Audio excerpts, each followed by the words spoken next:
buenas tardes para todos. Mi nombre es Ana María Castaño, para quienes no me conocen, directora de Mercadeo y Comunicaciones de la Clínica de Oftalmología San Diego. Es un honor darles la bienvenida a nuestro segundo encuentro de ECOS, Educación Continua en Oftalmología. Me permito saludar muy especialmente al doctor Carlos Restrepo y hoy tenemos el privilegio de contar con un expositor excepcional que nos va a compartir su conocimiento y su experiencia con todos nosotros. Se trata del doctor Douglas Toss Smith. Perdón si no lo pronuncié lo suficientemente bien. Está bien. Estoy segura de que su presentación va a ser muy inspiradora y muy enriquecedora para todos nosotros. Entonces los dejo a ambos para que nos cuenten un poquito sobre ustedes. Muchas gracias y que disfruten de esta jornada. Muchas gracias. Muchas gracias. Pues me toca el honor, el privilegio de presentar a Douglas, a quien conozco hace tiempo y no solamente por su recorrido en medicina y oftalmología, pues en militar y la Javeriana, sino que él es docente. Entonces esa parte es bien interesante al ser docente de posgrado pues, con la Sociedad de Ciudad Ocular y el programa de Sanitas. Y hace rato hemos compartido como parrilla en muchos eventos, pero lo más interesante es que lo conocí siendo quien maneja el dinero en la Sociedad Colombiana de Oftalmología. Él era el tesorero y le tocó una época compleja y sacó un evento muy interesante. Douglas es una persona de alto bagaje académico, pero sobre todo es un gran ser humano. Y estamos hablando del interés que tiene sobre la superficie ocular. Hoy nos va a hablar un poco de la agresión de la superficie, de algo que se ve muy sencillo y yo creo que es un poco más complejo, como lo va a comentar Douglas el día de hoy. Douglas. Doctor, perdón, antes de comenzar, interrumpo. Voy a estar enviando el formulario que nos va a permitir dos cosas. Lo primero es evaluar la charla, pero también es poder tener la información de los asistentes para más adelante poderles entregar su certificado. Gracias. Adelante. Bueno, muchas gracias. Voy a empezar a compartir pantalla. A Carlos, muchas gracias. Yo siempre fui el parrillero, el que iba detrás de Carlos en la moto, pero pues ahí vamos en las charlas aprendiendo bastante. Gracias por la invitación. Gracias a la clínica, gracias por este nuevo programa de educación continua. Me parece excelente y creo que es una experiencia que cada vez nos puede aportar a nosotros más. Es más fácil recibir la información filtrada que estar buscándola. Entonces, siempre estoy dispuesto a recibir charlas, a dar charlas lo más que pueda. Vamos con este. Me avisan, por favor, si se está viendo la pantalla. Se ve Sí, se perfecto. ve. Ok, bueno, vamos a empezar. Y el título de esta presentación es Una epidemia que afecta a la superficie ocular por el estilo de vida, cosméticos. En la reciente publicación que hizo el Tifos, amplían algunos capítulos, dentro de esos capítulos amplían el capítulo de cosmética. Mi nombre es Douglas Toss-Smith, como dijo Ana, soy oftalmólogo, especialista en segmento anterior y córnea, docente de posgrado hace más de 13 años en Unisanitas, y trabajo en la Sociedad de Cirugía Ocular y en Sanitas y en mi consultorio particular. Esta es mi declaración de conflictos de interés. Esto es un material dirigido únicamente para médicos. No recibo ningún tipo de honorarios y recibo honorarios de otras casas farmacéuticas y de otras entidades, pero no para esta charla. Y lo primero que tenemos que decir en una charla de cosméticos es poder llegar a definir qué es una superficie ocular. La superficie ocular no es solamente lo que normalmente nos dicen, no, que la córnea, la conjuntiva, algo de párpado lo consideramos. También estamos hablando del aparato lagrimal, de la película lagrimal. Todos estos conjuntos soportados por los aportes glandulares, musculares, linfáticos y nerviosos sobre esta superficie. Y cómo interactúan todos entre sí. Esa es una superficie ocular, es un contexto global que rodea al ojo y que pues no podemos aislar el uno del otro. Y lo otro que hay que definir, y que es muy importante, ¿a qué nos referimos con la palabra cosméticos? Viene de varias palabras, desde el latín cosmo, cosmein, cosmos, muchas definiciones a nivel de la literatura, pero básicamente giraban en torno a una definición del adorno, de saber adornar, de ponerle orden en el sistema de adornar, en la destreza de saber adornar y saber organizar. Estos cosméticos incluyen no solamente lo que nos aplicamos sobre la cara, pues los que utilizan cosméticos o no, correctores, acondicionadores, cremas, extensiones de pestañas, delineadores, bases, Ahora, antes de la base hay prebase, antes de la prebase hay medicamentos para alistar o sustancias para alistar la superficie, hay pegantes, pestañina, bueno, lo que ustedes no se imaginan. Ahora, cuando les hable de números, uno se aterra a la cantidad de sustancias que se pueden utilizar. Ya vamos aplicando los sueros, sombras, utilizando medicamentos que eran para otra indicación para hacer efectos cosméticos sobre las pestañas. Y todos estos pueden ser removibles o de larga permanencia sobre la superficie de los párpados y los ojos. Además de estos procedimientos, de estas sustancias cosméticas, existen procedimientos cosméticos como es el encrespar las pestañas, tinturar las pestañas, hacerle permanente a las pestañas, la toxina botulínica que ustedes todos conocen, los rellenos con grasa, los rellenos con diferentes sustancias, las inyecciones de sueros en plaquetas ricos, peelings químicos, tatuajes conjuntivales. El doctor Restrepo y sus cruceros de rock pesado, pues habrá visto sus tatuajes conjuntivales, piercings en los párpados y dermoabrasiones. Cada vez lo vemos más frecuente y todo este contexto pues, nos define qué tan vasta puede ser la cosmética a nivel ocular. ¿Dónde? En todos lados. Ustedes tienen esta imagen que viene del tifos. Es una imagen donde nos muestran cerca de 12 o 13 diferentes tipos de sustancias como delineadores, sombras, pestañas postizas, encrespadores, cremas, removedores, tonificadores de la piel antes de colocar las cremas antiedad, las cremas de contorno. Todo lo que ustedes ven ahí lo utilizamos en un espacio tan pequeño como son 5 o 6 centímetros cuadrados. Una cantidad de sustancias químicas, una cantidad de características que vamos a destacar más adelante. Históricamente, el primer cosmético registrado a nivel científico que se conoce es el uyu. El uyu era un pigmento verde, era producto de la malaquita o el carbonato de cobre. Hay registros desde 5.500 años antes de Cristo que ya se utilizaba este tipo de pigmento.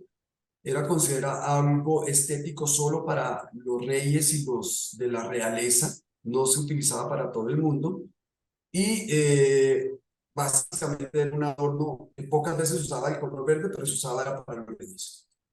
Después ya vino un maquillaje, prácticamente se considera ya un maquillaje o un cosmético aplicado frecuentemente, era el maquillaje Kohl, así se pronuncia K-O-H-L, Kohl, registrado de 3.100 años antes de Cristo en los egipcios, básicamente hecho de sulfuro de plomo, carbón y aceite de olivas.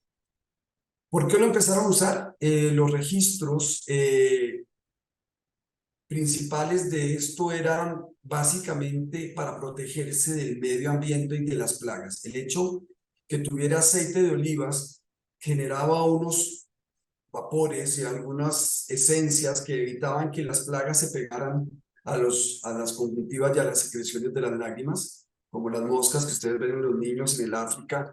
Pues estos niños, mediante esta aplicación de este pigmento, se quitaba esa infestación tan salvaje que tenían de las plagas en esa época. Y además el plomo se diluía levemente dentro de la película lagrimal y permitía hacer una especie de filtro UV sobre la superficie ocular y los protegía de la irradiación ocular. Curiosamente se estudiaron y se hicieron algunas investigaciones sobre si este plomo era tóxico y nunca fue tóxico a excepción de 2 tipos de pacientes o 2 tipos de antropológicamente estudiados huesos de pacientes y eran las mujeres embarazadas. Las mujeres embarazadas retomaban el plomo por las altas demandas de calcio, se arrastraba el plomo y se veían las mujeres de la realeza intoxicaciones por plomo si habían estado embarazadas o si eran multíparas o tenían hijos. Y los bebés de estas madres en vientre también estaban intoxicados con plomo, pero no los que ya habían nacido. Entonces parecía que era algo relacionado con la retoma del calcio por parte de las mujeres embarazadas que permitía que este plomo sí fuera retomado y fuera fijado en los huesos. Era un signo, perdón, de salud, protección, se conectaban con los dioses y como les dije, los protegían de las plagas e infecciones locales. El maquillaje Kohl aún se sigue utilizando, sobre todo en la India y en algunas zonas de Pakistán. Y pues de ser un adorno, básicamente es un efecto de protección. Y se sigue usando curiosamente y vemos niños con unos maquillajes bastante interesantes que les da cierto estatus en la India y que les permite identificarse dentro de cierta secta o dentro de cierta comunidad específica. Entonces, no solamente es un efecto de adorno, sino es un efecto diferenciador con respecto a otros individuos. Históricamente, en las mujeres romanas se utilizaba mucho la belladona, más que algo que tinturara o diera un color diferente a lo normal, lo que hacía era generar una midriasis, que se consideraba algo muy romántico y se consideraba algo de muy buen nivel de estrato económico. Por eso utilizaban la belladona, estas en gotas. Las orientales, como todos conocemos, el blanqueamiento de la cara con agua de arroz, la utilizaban también muy frecuentemente. Hoy en día la cultura geisha sigue utilizando este tipo de maquillaje. A partir del siglo V y hasta el siglo XV empieza la época medieval y es dominada por las creencias religiosas, donde las obras de Dios no deben ser modificadas y el maquillaje dentro de nuestra cultura europea y americana se creía algo pecaminoso porque alteraba las obras de Dios y entró en el letargo y en un adormecimiento total lo del maquillaje sobre las áreas periculares. Realmente el maquillaje como lo conocemos inició a partir del siglo XX con unos cepillos que utilizaban para las pestañas y unos palos que utilizaban para doblar las pestañas y darles una forma que hoy en día sabemos que es el encrespador de las pestañas. Por primera vez, y esto es quizás lo más importante de esta charla, surge un concepto de los posibles efectos tóxicos. Existía un cantante de ópera que también trabajaba en los laboratorios y se llamaba Ludwig Lichner en Viena. Él era cantante de ópera y era amante de la ópera y había visto morir a muchos de sus compañeros de canto debido a la intoxicación con plomo y finalmente descubrieron que esta intoxicación con plomo provenía de los maquillajes excesivamente pesados que utilizaban durante las obras de la ópera y las obras de teatro. Pensando en esto, desarrolla por primera vez un maquillaje libre de plomo y se acuña por primera vez el concepto de un maquillaje no ofensivo hacia la superficie o un maquillaje libre de plomo. Esto es curioso y ya desde esa época empezamos a reportar efectos secundarios gracias al maquillaje de estas personas. En la primera década del siglo XX no existían productos comerciales. El maquillaje era hecho en casa, se hacían mezclas de carbón, de tintas, de plantas, pero empezó un señor que se llamaba Mabel Williams, trabajaba en la industria farmacéutica, y se diseñó un producto en base de jalea de petróleo, que es lo que conocemos hoy en día, y la vaselina, y unos aceites oscuros, y creó por primera vez en la historia la famosa pestañina de Maybelline. Desde ese entonces se crea esta empresa en Nueva York, y se llama Maybelline, que todos ustedes conocen, las mujeres conocen muy bien esta línea de delineadores. Para la misma época había un ruso que se llamaba Max Factor, y por primera vez se utiliza el término de maquillaje o de make-up y aparece la fábrica Max Factor desde los años 20. Luego aparecen Elizabeth Arden, Helena Rubinstein, Max Factor y empiezan a desarrollar de manera comercial las sombras para los párpados.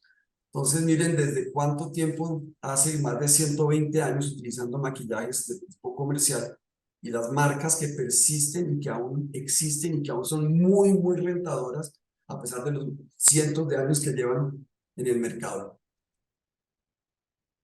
Las primeras etapas de tratar de emular ciertos aspectos, por ejemplo, cuando nos bronceamos la cara o el cuerpo, se toma un color café y empezaron a diseñar lo que llamamos nosotros la base. Esta base era imitar el color bronceado de la cara y el rubor para darle un poco más de color a la cara, sobre todo en las mejillas, en los que eran muy blancos, en las pacientes, no, en las clientes que eran muy blancas. En los años 30 ya se diseña el encrespador que todos conocemos de pestañas, el que viene apretando como con una palanquita metálica, y empieza ya la comercialización masiva de la pestañina por Maybelline. Y en los años 40 diseñan por primera vez la pestañina libre de agua, pero tenía un muy mal olor, entonces no no fue muy bien aceptada. Después trataron de cambiarlo con otros aromas y otros elementos y lograron quitarle ese olor y ya se comercializó de manera masiva. En 1958 se lanza por primera vez el cepillo. Aquí están ustedes en la foto de Elena Rubinstein. Es la primera vez que se lanza el cepillo de la pestañina, que facilitó muchísimo la aplicación pues, de la mascarilla, como dicen los americanos, o como la pestañina decimos nosotros. Para los años 30, por primera vez, hay una muerte asociada al maquillaje, y está reportada científicamente esa muerte. Y desde ese momento el gobierno le puso los ojos a la industria farmacéutica, a la industria cosmética, perdón, y dijo, aquí puede haber algo, es mejor controlarlo, y empezaron los primeros oficios por tratar de regular los compuestos y determinar qué compuestos eran aceptados y no aceptados como productos aceptables o viables en la cosmética en general y no solo a nivel de los ojos. La complicación más frecuente era la pigmentación retrovulvar con las pestañinas que se utilizaban y los delineadores, pero sí fue un reporte de una muerte asociada a estos compuestos. Durante la Segunda Guerra Mundial, ya cuando comienza la Segunda Guerra Mundial, pues la cosmética pasa a un segundo plano. Lo poco que se utilizó de cosmética se utilizó pues para los camuflajes de los soldados. La posguerra ya se empieza el uso diario de la cosmética. Ya no era solo para ocasiones especiales, antiguamente era solo para fiestas, eventos especiales, y empezó ya la publicación de propaganda, las influencias por los medios, por el periódico, cuando empieza la televisión por la televisión, para que el maquillaje fuera usado no solamente en ocasiones especiales. En los años 60 ya aparecen los delineadores como los conocemos hoy en día, con ese pincel delgadito. En los años 70 hay un concepto de que el maquillaje puede ser removido mucho más fácil. Y en los años 90, no contentos con todo esto, comienzan a buscar otras alternativas como aumentar el grosor de las pestañas. Entonces buscan sustancias para alargar. Se introducen copolímeros acrílicos, se introducen pestañas postizas, se introducen pegantes que van a ser parte de toda la cosmética periocular que vamos a analizar más adelante. Para el siglo XXI, hasta el 90% de las mujeres utilizan algún tipo de maquillaje. Yo creo que hoy en día podríamos decir que más del 90% de nuestra cultura utiliza algo de maquillaje, ya sea pestañina, delineador, algo de sombra, pero algo se tienen que echar. Se introduce el ácido glicólico como un desmanchador de la superficie, que aunque no lo crean tiene algo de isotretinoína tópica. Se llega inclusive a hacer tinturada las cejas para hacerlas más oscuras y más evidentes, y las pestañas. Aparecen las extensiones de pestañas, los sueros estimulantes, inclusive medicamentos con indicaciones, todos ustedes conocen, para el glaucoma. Empieza a ser comercializada a unas dosis que ensayan tratando de que no sea tóxica o que no produzca efectos secundarios, como el Bimatopros, para que se aumente el tamaño y la cantidad de pestañas. Dentro del tifos hay una revisión muy extensa acerca de qué tan tóxica o no tóxica puede ser esta práctica de utilizar el Bimatopros, y realmente es una práctica donde se ha reportado, no importa la dosis, efectos secundarios bastante importantes sobre la superficie, como ojo seco, procesos inflamatorios persistentes, aumento de las metaloproteinasas en esos pacientes, a pesar de que la dosis es muy baja, y se aplica solo sobre las pestañas, en teoría. Surge la industria farmacéutica en defensa para garantizar algo de consumo, y es el concepto de cosmocéuticos, que quiere decir algo cosmético y farmacéutico con un efecto terapéutico. Entonces le dicen uno el suero antiarruga farmacéuticamente comprobado, y eso le da una aceptabilidad por parte de la persona que lo está utilizando o que lo quiere comprar, y se acuña este concepto de la cosmocéutica, dándole algo más de tranquilidad al usuario del maquillaje. Pues se inician ya para esta época el uso de tatuajes permanentes en las cejas, en los bordes del párpado, inclusive algunos tatuajes en las escleróticas, lastimosamente, el piercing y otro tipo de adornos que nos están acompañando hoy en día. Pero como ya la actividad no es solamente para eventos, sino también es para el día a día, para el trabajo. Necesitamos que estos medicamentos, que estos cosméticos puedan durar mucho tiempo. Y básicamente son costosos y que puedan durar mucho tiempo puestos y mucho tiempo para ser usados durante mucho tiempo repetidamente. Entonces empiezan a incluirle preservantes a grandes dosis. El que más se utiliza, curiosamente, es el cloruro en salcoño, pues que todos sabemos la capacidad tóxica que puede tener este preservante, pero no sabemos qué tan tóxico puede ser en un medicamento cosmético, en una sustancia cosmética, que les voy a explicar un poco más adelante y uno se queda sorprendido a qué nivel estamos con este tipo de adornos. Y no solamente empezamos a hacer qué ponernos, sino tenemos que hacer cómo quitarlo. Entonces aparecen los limpiadores, las toallitas desmaquillantes, con jabones, con aceites de árbol de té, con ácido glicólico, con diferentes sustancias para tratar de retirar estos cosméticos que estamos colocando en el. No contentos con esto, buscan otro mercado aún más grande y es poder condicionar a los niños para que en un futuro podamos utilizar o tener un usuario casi que asegurado de cosméticos. Y empiezan los cosméticos por juego, que desde muy pequeños están utilizando las niñas, y les buscan lo que más les atrae a ellos, que es lo brillante. Entonces entregamos la escarcha o los fragmentos brillantes de cromo, de zinc, que sabemos son altamente tóxicos y altamente alergénicos en ellos, y les produce una gran cantidad de problemas porque son metales pesados. Generalmente se consideran metales pesados con una capacidad de toxicidad de esa superficie de la piel de manera muy alta. Y vemos que todo lo que les ponen a ellos es brillante, lleno de cromo, lleno desde el esmalte hasta el labial, hasta las sombras. Y se está presentando un fenómeno hoy en día, no sé si ustedes alguno lo haya visto, y se llama el Sephora Kids. Sephora es una tienda de cosméticos en Estados Unidos que ha generado un posicionamiento del maquillaje para las niñas, pero estamos hablando para las niñas de 5 y 6 años, que ha llegado a ser un problema social muy grande porque las niñas están esperando el lanzamiento de un labial durante horas haciendo fila en las afueras del almacenante de que lo abran, y cuando lo abran hay casos de histeria, peleas porque se acabó el labial, lloran, psicólogos, no se imaginan el problema. Si ustedes buscan en las redes Sephora Kids, se quedan aterrados de ver las niñas de 5 y 6 años buscando maquillaje para podérselo aplicar. Tan grave fue que la FDA le obligó a esta empresa a hacer una estrategia para abandonar el maquillaje en los niños y quitar esa dependencia que se crea en ellos por el querer ser y el querer verse y no quedar diferente a los demás.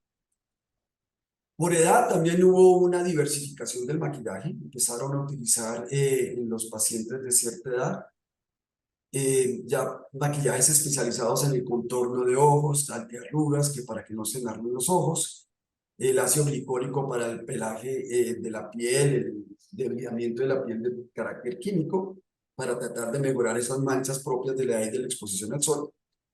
Y empezaron a utilizar también rellenos para las zonas donde las arrugas se estaban insinuando en mayor cantidad, y empezamos a ver rellenos palpebrales o rellenos en el surco nasogeniano o alrededor de la boca y los labios. Por géneros, tradicionalmente desde la época moderna, porque en la época de los egipcios era indistinto el uso de maquillaje, pero para nuestra época moderna, por decir algo, después del medioevo, el maquillaje lo utilizaban las mujeres básicamente. Estamos viendo que cada vez más el género masculino se está utilizando cremas de alguna manera más frecuente, se están cuidando, nos estamos cuidando más los hombres, las cremas de contorno, las cremas para suavizar la piel, las cremas para el preafeitado, afeitado y transafeitado y el posafeitado. Entonces están buscando mercados y pues los están encontrando y están creando una cultura también en el género masculino que va aumentando. El maquillaje de adorno es cada vez más frecuente, aunque aún es muy poco lo que se ve en los hombres. Geográficamente, Se ha hecho un estudio de qué tanto se maquillan por región. En Estados Unidos el 62% de las mujeres se maquillan. En el Reino Unido el 80% de las mujeres, es curioso, uno no pensaría, pero el 80% de las mujeres en el Reino Unido utilizan maquillaje. Y en Corea el 59% de las mujeres. Son algo interesante, aunque de mayor crecimiento en este momento son los mercados orientales. Corea está duplicando el crecimiento del resto del mundo en el consumo de cosméticos perioculares. ¿Cuáles son los objetivos de utilizar maquillaje? El análisis psicológico de las personas que se maquillan sacó como conclusión varias cosas. Uno, la presión social. O sea, yo no me puedo ver carilavada. Esa presión social en donde no puedo estar diferente a los demás y tengo que estar bien presentado frente a los demás. Curiosamente, los medios hacen que esto sea cada vez más evidente, la necesidad, influyen mucho más en las personas que están viendo las propagandas, las publicaciones. Una cosa que es impresionante es las redes están condicionando cada vez más a las personas a consumir y a utilizar diferentes productos, los influencers. Y algo que nos llama la atención es que durante la pandemia, las cirugías faciales obviamente se duplicaron o más por el hecho de estar siempre presente ante una cámara y lo único que mostramos es el rostro. El uso de los cosméticos aumentó durante la pandemia, siendo que nosotros no salíamos a vernos con las demás personas, pero las cámaras se enfocaban en nuestras caras. Entonces la pandemia aumentó el consumo de cosméticos y la virtualidad aumentó el consumo de los cosméticos, especialmente perioculares y de la cara. La exposición a los selfies, las fotografías, el Instagram, todo lo que cuelga en Facebook, todo lo que yo estoy colgando, pues obviamente exige que esté bien presentado y hoy en día sabemos que nunca va la primera foto a colgarse en un Instagram, sino tiene que ser 3, 4, 5, 6 foticos y de ahí escogemos la mejor. Obviamente esto pues es una presión social importante para que nuestras mujeres estén bien presentadas y recurran cada vez más al maquillaje para este tipo de exposiciones en los medios sociales. Existen ahora unos programas de inteligencia artificial, ustedes pueden consultar en donde básicamente ponen su género, ¿cómo se dice? Su género para no ofender y su gusto por el género, si es con género o no género, si es homosexual, si es heterosexual, si es trans, todo lo pueden poner. ¿Dónde vive? ¿Qué religión tiene? Si practica o no practica, cuántos años tiene y cuál es la moda que existe en este momento en ese sector y cuáles son las tendencias en ese sector. Y automáticamente la inteligencia artificial le sugiere cuál debe ser el color del maquillaje, qué tipo de maquillaje es, cómo son la delineación de acuerdo a la cara, qué énfasis debe hacer de acuerdo al color del ojo, a la piel, si hay manchas o no hay manchas, todo lo que debe utilizar. Es un programa súper interesante para las mujeres, pero que genera una cantidad de presión y una cantidad de manipulación por parte de la industria cosmética. ¿Cuáles son las tendencias cosméticas? Pues básicamente ir a lo natural. Vemos que cada vez hablan del maquillaje natural, sigue siendo maquillaje. Lo que quieren ellos es utilizar ingredientes no artificiales, pero el mercado es difícil. El maquillaje natural no es tan impactante, los colores, la permanencia y los contrastes no son iguales que las sustancias artificiales. Los ingredientes naturales no son fáciles de combinar ni de contrastar. El maquillaje limpio se refiere a maquillaje que tenga, que esté carente de efectos tóxicos y de efectos secundarios tópicos. Ojalá todos lo hicieran. Es una tendencia muy europea, más que americana, y de un mercado muy pequeño y muy costoso. Y que sea sostenible, que durante su fabricación y su desecho, al finalizar, tenga un menor impacto sobre el medio ambiente. Como todo, estamos tratando de buscar e ir hacia esas tendencias. El mercado de la cosmética se estima más o menos en 15.5 billones de dólares para el año 2020 y ha crecido un 6% anual, que estiman para el año 2028 va a sobrepasar los 23 billones de dólares. Está por encima del Producto Interno Bruto de más del 90% de los países del globo. Entonces, sabemos que es un mercado muy, muy grande, con un crecimiento muy, muy grande. El mercado más grande sigue siendo Estados Unidos, seguido por el mercado europeo, y el que les comentaba, el mercado Pacífico y del Asia está de mayor crecimiento, tiene un crecimiento del doble del resto de los mercados. ¿Qué ingredientes utilizamos para el maquillaje o para los cosméticos? De todo.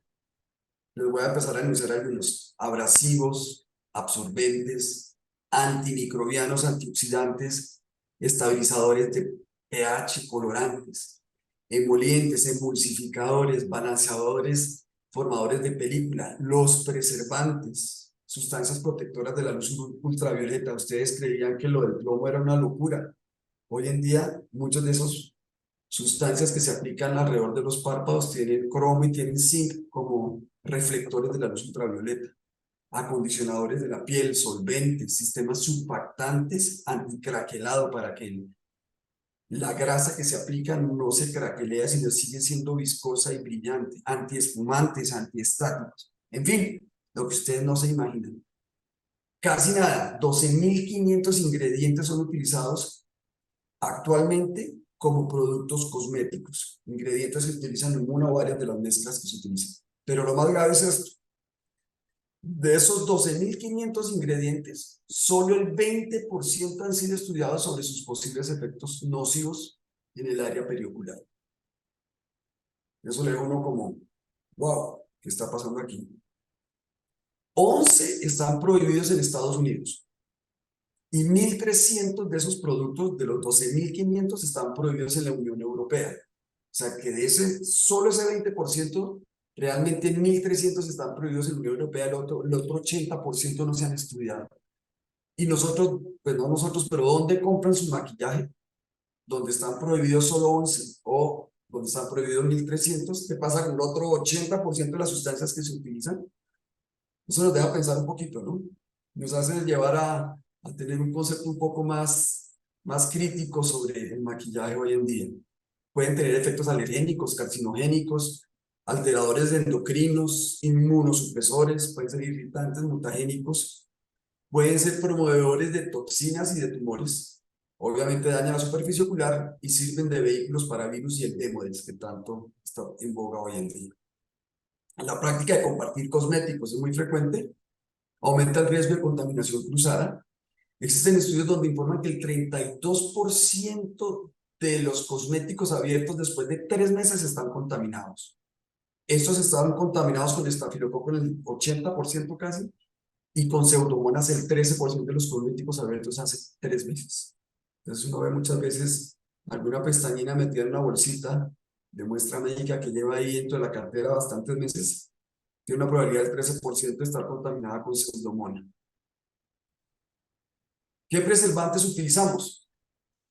El más frecuente es el cloruro de benzalcohol, que todos sabemos es tóxico para la superficie ocular, pero en la piel, ¿qué puede pasar? Pues en la piel, una vez aplicado una vez, puede estar presente hasta 168 horas después de haber sido administrado. Analice la cantidad de horas que puede estar a pesar del lavado. Dosis 20.000 veces por debajo de la dosis aceptada para cosmética, sigue siendo tóxica para la superficie ocular. O sea que estamos hablando de una concentración de cloruro de benzalconio altísima a nivel de los cosméticos perioculares. El segundo preservante que más se utiliza es el formaldehído. La dosis 2.000 veces por debajo de lo aceptado, sigue siendo tóxica y es capaz de generar la muerte celular prematura y necrosis de algunos tejidos celulares. Los parabenos son 400 veces por debajo, siguen siendo tóxicos. El etilparabeno 40 veces por debajo de las dosis aceptadas. Tienen efectos estrogénicos, pueden llegar a producir alopecia androgénica, efectos antiandrogénicos, disfunción de las glándulas de meibomio, seguro sí lo producen porque son muy tóxicos para la glándula y tienen también la capacidad de generar un efecto carcinogénico.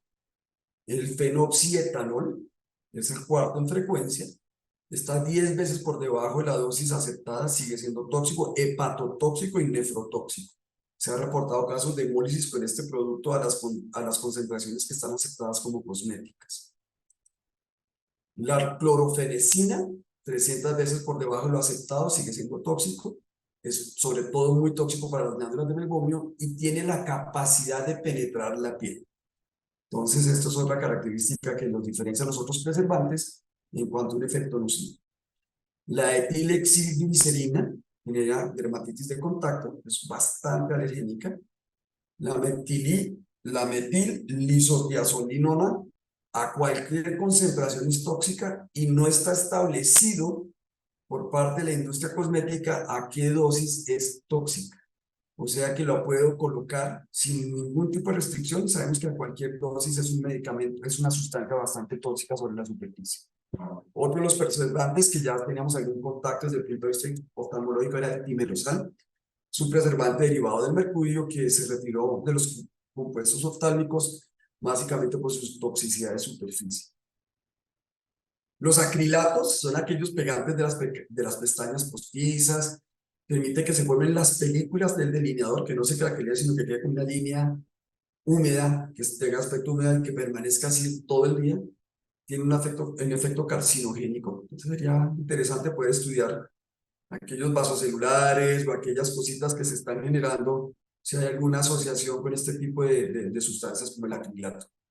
La cera de carnauba se utiliza mucho para que los maquillajes fluyan muy bien durante la aplicación y al salir de los frascos. Genera disfunción de las glándulas del meiomio, tapa los poros de drenaje de estas glándulas y se mezcla con las grasas generando una emulsificación, una saponificación rara de las grasas y una obstrucción de los puntos de las vías de los conductos de las glándulas de meiomio. El aceite de castor, que se utiliza bastante también, produce alopecia androgénica en los pacientes que lo utilizan crónicamente. Las cocoamidas, las fragancias, el oro, los metales pesados que les comentaba en los niños, la lanolina, el nylon, increíble el nylon, se utiliza en cosmética. Yo pensé que eso era solo en telas, pero no, el nylon lo utilizan como sustancias especiales en las pestañinas para que alarguen y permanezcan adheridas a las pestañas a base de ese petróleo que va pegado. Eso permite que se extiendan y uno dice alargador de pestaña. Simplemente es pegarle fibra de nylon. El feniletilresorcinol es el blanqueador de la piel. Es bastante tóxico, lo utilizan como prime para el maquillaje.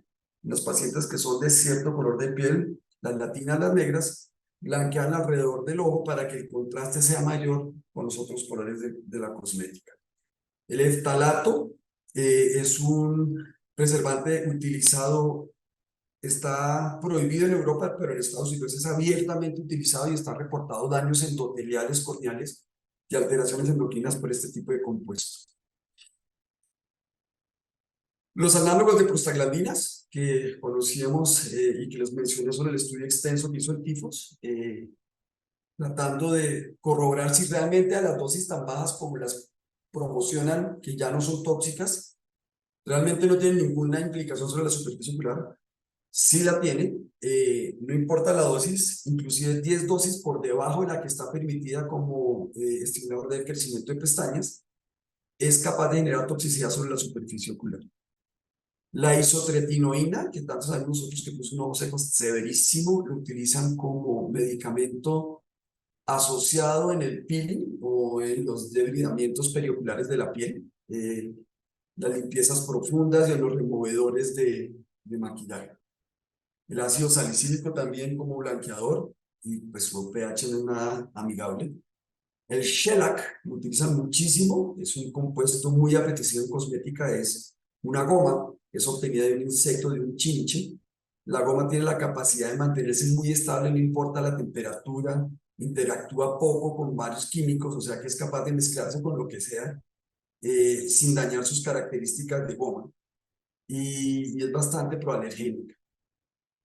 Muchos de las bases, muchos de los primes, muchos de las sombras son a base de talcos. Cuando hablan de un talco o de un compuesto libre de asbesto en la industria cosmética, significa que le permiten tener hasta el 1% del asbesto. Ustedes saben que el asbesto pues tiene una cantidad de efectos secundarios a nivel procancerígeno y increíblemente le aceptan el 1% y si solo tiene el 1% dicen libre de asbesto, pero sí tiene asbesto. El aceite de árbol de té que tanto conocemos, no solo se utiliza para el demo, sino también lo utilizan como removedores de maquillaje. Es un emoliente, es un, no un emoliente, pero sí un disolvente de las grasas bastante fuerte. Por eso se utiliza para la difusión de glándulas de mebomio y el make espeso. Y se utiliza mucho para remover el maquillaje, que sabemos que es a base de grasas y de aceites de la lanolina. Los dispositivos para la aplicación del maquillaje es otra cosa que tenemos alrededor y es los cepillos, las brochas. Entre el 69 y el 81% se han reportado contaminados con pseudomonas y el 51% con hongo. Algunas mujeres, por lo menos en mi casa, tienen la costumbre al menos de lavar periódicamente los cepillos y las brochas y los ponen a secar. Yo los veo ahí, por lo menos después de esta charla, ya les exijo que lo hagan. Pero sí es algo que nos llama mucho la atención, la probabilidad de la contaminación. Entonces, estamos, Carlos, ante una epidemia que afecta a la superficie ocular por el estilo de vida, son los cosméticos. ¿Qué tanto o qué no tanto? Es difícil porque esto es una inversión.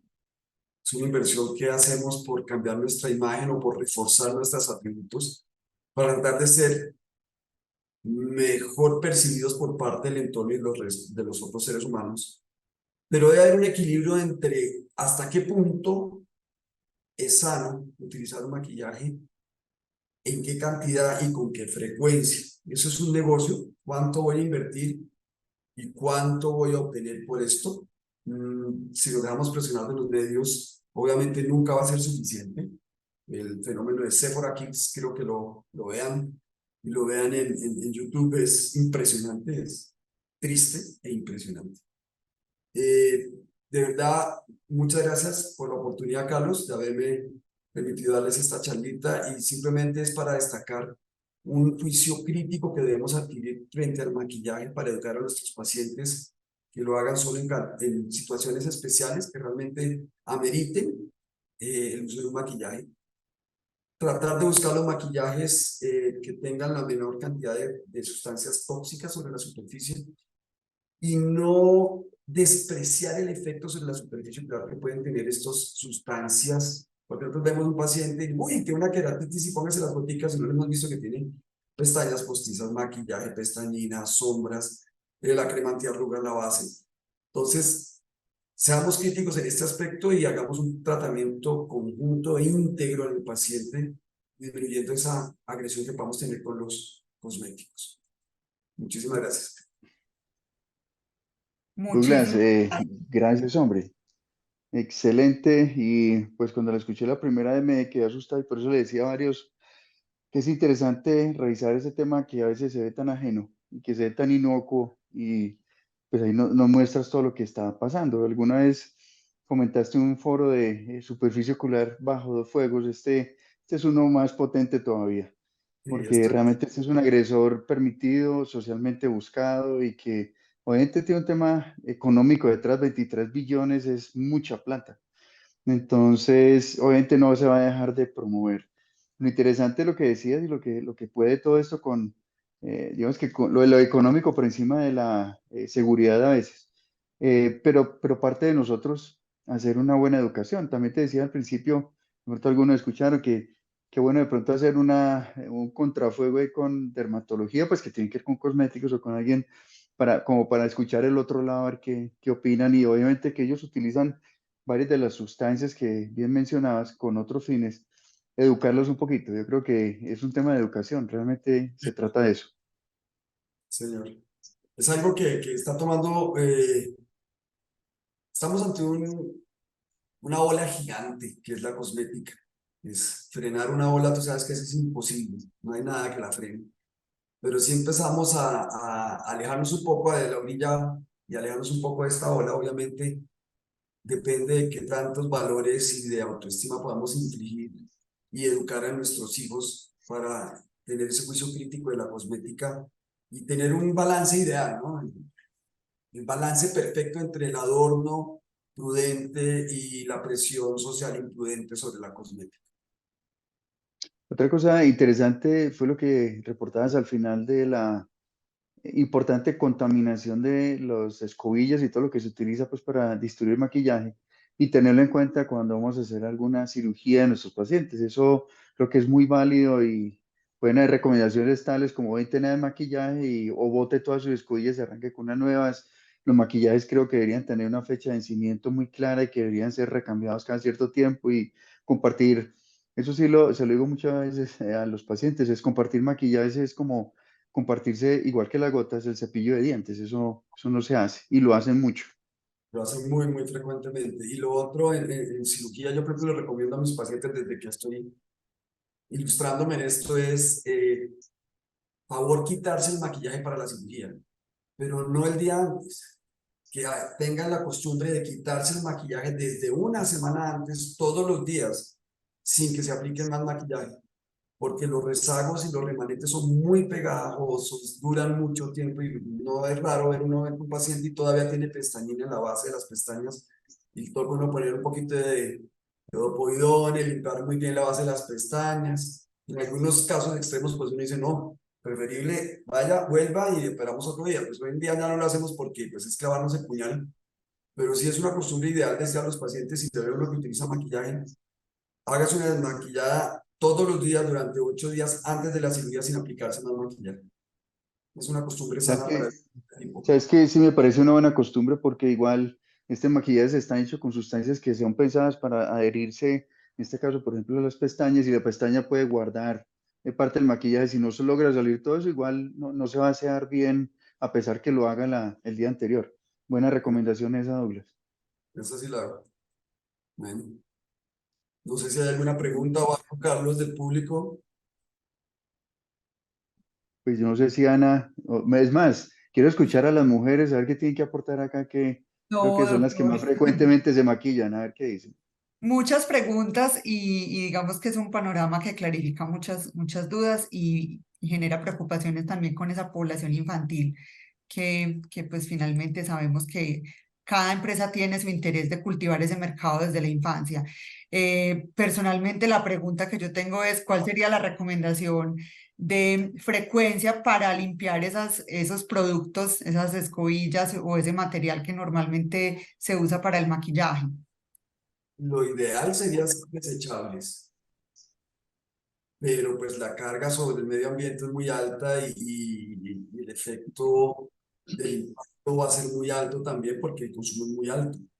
Eh, yo creo que lo ideal sería tener por lo menos unos 2 o 3 juegos de aplicadores o de sistemas de aplicación, igual que las pinzas para retirar los puntos.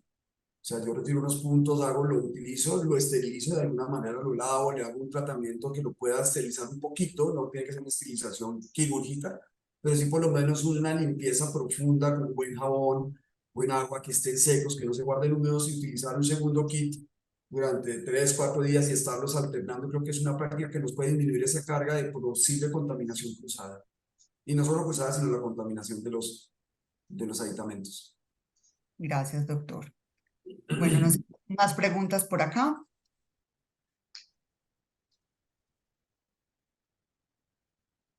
Bueno, siendo así, entonces agradecerles la asistencia, muy importante que nos puedan ayudar diligenciando el link que pusimos en el chat, que nos permite evaluar esta gran conferencia y también acceder al diploma de certificación que les enviaremos posteriormente. Agradecerle muy especialmente al doctor Douglas por este contenido tan valioso para todos nosotros. Muchísimo gusto. Así es, gracias Douglas, hombre, por compartirlo. Muy amable. Muchas Una gracias. feliz noche.